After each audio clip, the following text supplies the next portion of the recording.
एक बार की बात है, छोटे से गांव में एक बच्चा रहता था जिसका नाम आर्यन था। आर्यन का सपना था कि वो एक दिन अंतरिक्ष में उड़ान भरे और वहाँ की दुनिया को देखें। उसे सितारे, ग्रह और चांद बहुत पसंद थे। वो अक्सर रात को अपने आंगन में बैठकर आकाश को निहारता और सोचता, कभी न कभी मैं उन सितारों के पास जाऊंगा। एक दिन गांव में एक विज्ञान मेले का आयोजन हुआ।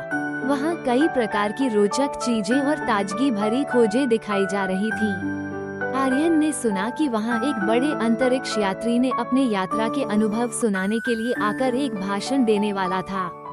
आर्यन को बहुत उत्सुकता हुई। वो जल्दी से मेले में पहुँच गया और व्याकरणों से भरी एक बड़ी भीड़ को देखा। जैसे ही वो अंदर गया, उसने देखा कि एक अंतरिक्ष यात्री खड़ा था। उसका नाम था कैप्टन आदित्य। कैप्टन आदित्य ने बताया, बच्चों, अंतरिक्ष में यात्रा करना किसी सपने जैसा है। वहाँ कोई हवा नहीं होती, सिर्फ चुप और खामोशी। लेकिन वहाँ के दृश्य इतने अद्भुत होते हैं कि शब्दों में बयां करना मुश्किल है। आर्यन की आंखों में चमक आ गई। उसने तुरंत कैप्टन आदित्य से पूछा, क्या मैं भी अंतरिक्ष में जा सकता हूँ?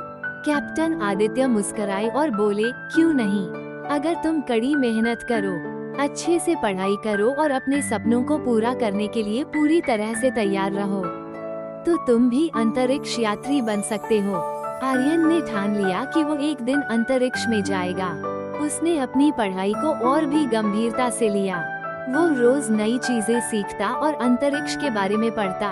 उसने अंतरिक्ष विज्ञान।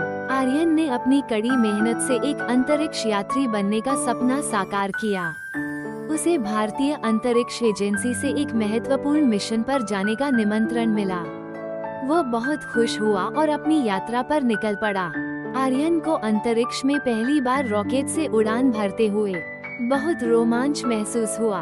उसने देखा कि पृथ्वी दूर छोटी सी गेंद जैसी दिखाई दे रही थी।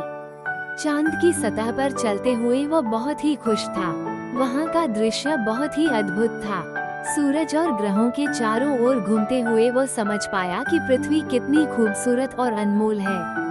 आर्यन ने अपने मिशन को पूरी तरह से सफलतापूर्वक पूरा किया और जब वो वापस पृथ्वी पर आया, तो उसने सबको बताया, सपने सच होते हैं अगर हम उन्हें पूरे दिल से चाहें और कड़ी मेहनत करें। अब आर्यन का नाम अंतरिक्ष के इतिहास में दर्ज हो चुका था और वो हमेशा बच्चों को ये सिखाता था कि अगर तुम कुछ करना चाहते हो तो उसे कभी भी छोड़ना नहीं चाहिए।